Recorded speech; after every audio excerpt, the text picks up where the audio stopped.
নমস্কার, আজকে আবার একটা নতুন টিউটোরিয়াল নতুন ভিডিও নিয়ে তোমাদের সামনে উপস্থিত হয়েছি। আমি অভিষেক এবং এই মুহূর্তে আমরা শিখছি সেন্টেন্স তৈরি করার বেসিক স্ট্রাকচার সঠিক, এবং সেইখানেই একটা কনফিউশন আমাদের স্টুডেন্টের মধ্যে আমরা দেখতে পাই, এবং সাধারণ মানুষও কিন্তু সেটা বুঝতে পারেন না যে কেন হচ্ছে বিষয়টা। সেটা কি?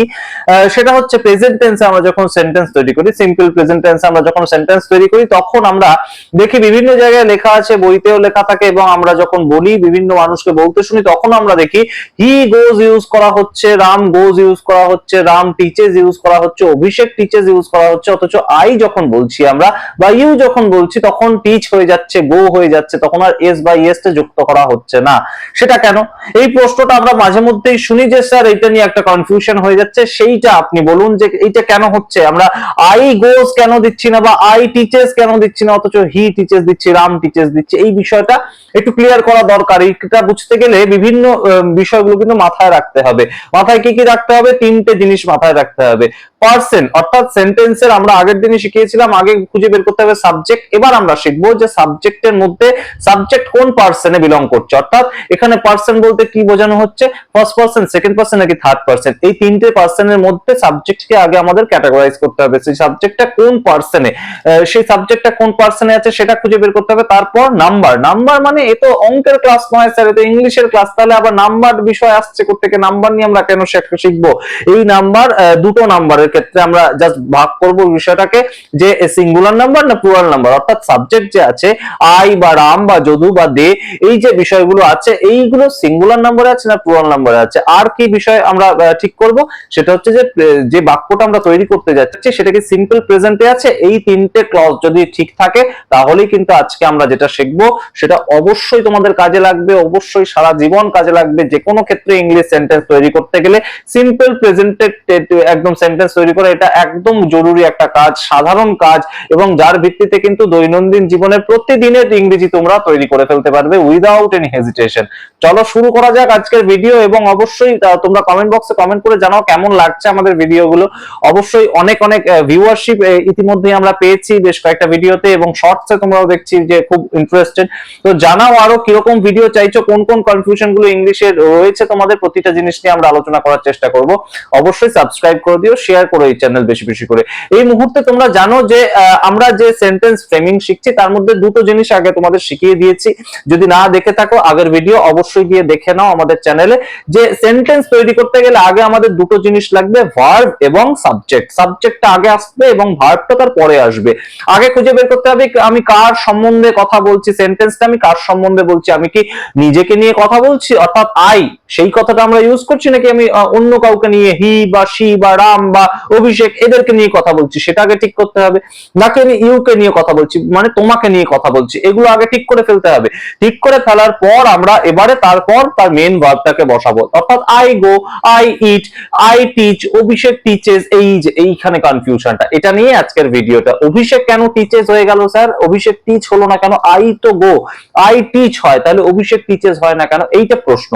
আমরা যদি বলি যে তোমাদের সিম্পল প্রেজেন্ট টেন্সে যে কাজগুলো আমরা করি, অর্থাৎ সিম্পল প্রেজেন্ট টেন্সে যে সেন্টেন্স গুলো আমরা তৈরি করি, সেরকম কয়েকটা সেন্টেন্স আমি তোমাদের আগে বলি, এবং তারপর তোমাদের বলি যে কোন সময় সিম্পল প্রেজেন্টের সেন্টেন্স আমরা তৈরি করব। আমরা সেই সময়টাকে বলবো সিম্পল প্রেজেন্ট, যেটা প্রতিদিনের কাজ। অর্থাৎ খুব ভালো করে বোঝো, প্রতিদিন যে কাজটা আমরা করি বা প্রতিদিন কাজটা যে কেউ করেন, প্রতিদিনের অভ্যেস সেটা, বা প্রতিদিন হয়, অর্থাৎ sun rises in the east, এটা প্রত্যেক দিনের হয়, এটা সিম্পল প্রেজেন্টই হবে আমাদের ক্ষেত্রে। সুতরাং সেই জায়গাটা কিন্তু আমাদেরকে মনে রাখতে হবে যে এই বিষয়টা সিম্পল প্রেজেন্ট মানে প্রত্যেক দিন যেটা হয়, একদম অভ্যেসের মতন। ঠিক একদম খাতায় নোট ডাউন করে নাও, এটা নিয়ে কোনো হেজিটেশন রাখার জায়গাই নেই। এরপরে আমাদের কি মনে রাখতে হবে, যে সেন্টেন্সটা আমরা তৈরি করছি তাতে সাবজেক্ট যে আছে, সেই সাবজেক্টটা কোন পার্সনে আছে। পার্সন বলতে কি বলতে চাইছেন স্যার? পার্সন বলতে চাইছি যে first person, second person, third person. এইটাও কিন্তু অত্যন্ত গুরুত্বপূর্ণ একটা বিষয়। যারা জানো না বা জানেন না তারা জেনে নিন যে ফার্স্ট পার্সন বলতে শুধু আই, আমি নিজে ছাড়া আর কেউ পৃথিবীতে ফার্স্ট পার্সন নয়। অর্থাৎ আই কথাটা যখন আমি ইউজ করব, তখনই সেটা সেন্টেন্সের ফার্স্ট পার্সন, সাবজেক্ট তখন ফার্স্ট পার্সনে আছে, আমি সেটা বলতে পারি। ঠিক এর পরবর্তীতে সেকেন্ড পার্সন কে ইউ, ইউ ছাড়া পৃথিবীতে সেকেন্ড পার্সন কেউ নয়, সেটা ইউ একজনও হতে পারে, ইউ অনেকে হতে পারে, অর্থাৎ তুমিও হতে পারো, তোমরাও হতে পারো। সঠিক বোঝা গেল?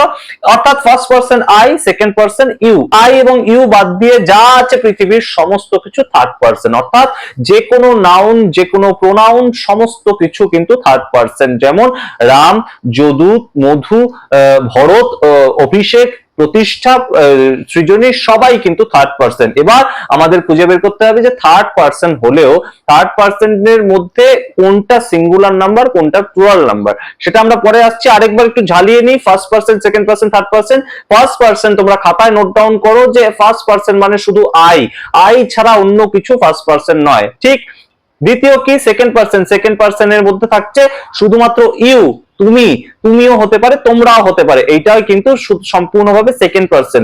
এবার থার্ড পার্সন কোনটাকে আমরা বলছি? থার্ড পার্সন হচ্ছে আই এবং ইউ বাদ দিয়ে যে কোনো নাউন এবং যে কোনো প্রোনাউন। নাউন কাকে বলে? যে কোনো নাম তাকে বলা হয় নাউন, এবং নাউনের পরিবর্তে যেটা বসানো হয় সেটা প্রোনাউন। অসুবিধা যদি থাকে অবশ্যই কমেন্ট বক্সে কমেন্ট করো, কোনটা বুঝতে পারছো না, এই নাউনটা কোনটাকে বললেন, প্রোনাউন কোনটাকে বললেন বুঝতে পারছি না স্যার, এইভাবে কমেন্ট করো, কোনো অসুবিধা নেই। আমরা যতবার তোমরা বুঝতে পারবে না ততবার ডাউট ক্লিয়ার করার চেষ্টা করব, কোনো অসুবিধা নেই। কমেন্ট করো কোনটা বুঝতে অসুবিধা হচ্ছে, কারণ বিভিন্ন ইস্যুগুলো কিন্তু মাথায় রাখতে হবে।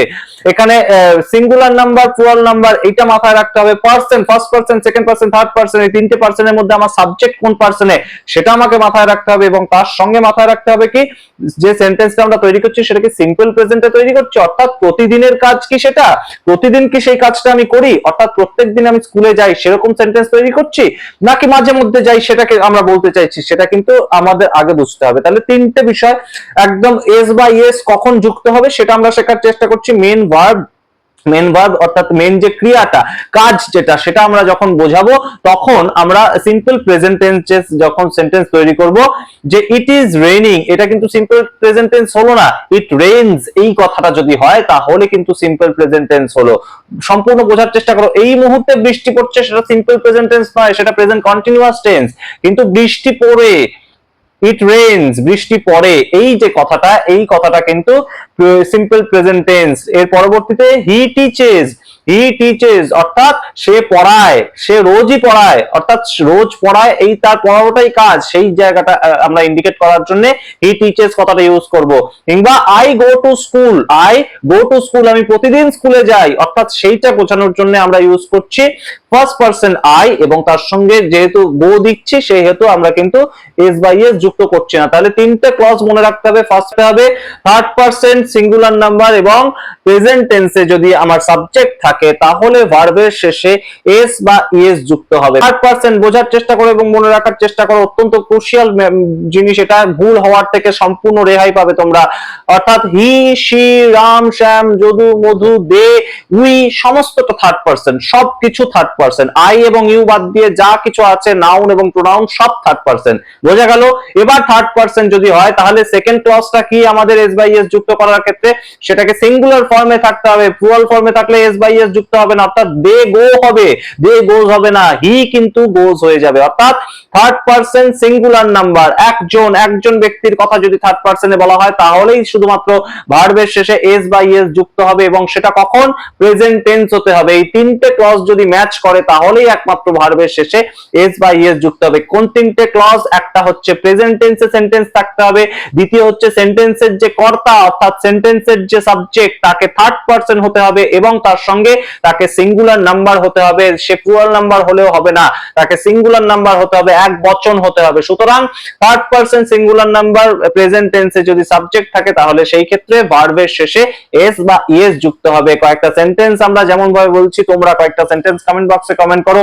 হি goes to school, we go to school, বোঝা গেল? হি গোস, কিন্তু উই যেহেতু প্লুরাল ফর্ম হয়ে যাচ্ছে, থার্ড পার্সন হলেও সেটা যেহেতু প্লুরাল ফর্ম হয়ে যাচ্ছে সেহেতু গো হয়ে যাচ্ছে। আই গো টু স্কুল, কিন্তু রাম গোস টু স্কুল।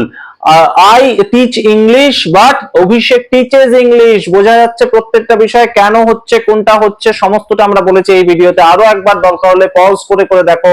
এছাড়া আর কোনো জায়গায় কিন্তু এস বা ইএস যুক্ত হবে না। এস বা ইএস যুক্ত হওয়ার ক্ষেত্রে তিনটেই ক্লজ সিম্পল প্রেজেন্ট টেন্সে সেন্টেন্স তৈরি করতে হবে, এবং তার সঙ্গে সাবজেক্ট যে হবে তাকে কিন্তু থার্ড পার্সন হতে হবে, এবং তার সঙ্গে সাবজেক্ট যদি থার্ড পার্সন হয় তখন তাকে কিন্তু একদম সিঙ্গুলার নাম্বার হতে হবে, তাহলে মেন যে ভার্ব অর্থাৎ মেন যে কাজ সাবজেক্টের তার পাশে এস বা ইএস যুক্ত হবে। সম্পূর্ণটা বোঝা গেলে অবশ্যই একটা লাইক করে দাও এবং অবশ্যই ছড়িয়ে দাও বন্ধু বান্ধব পরিচিত মহলে, এবং অবশ্যই তার সঙ্গে এই যে আমাদের চ্যানেল, নতুন চ্যানেল, সাবস্ক্রাইবটা অবশ্যই করে দিও। ধন্যবাদ।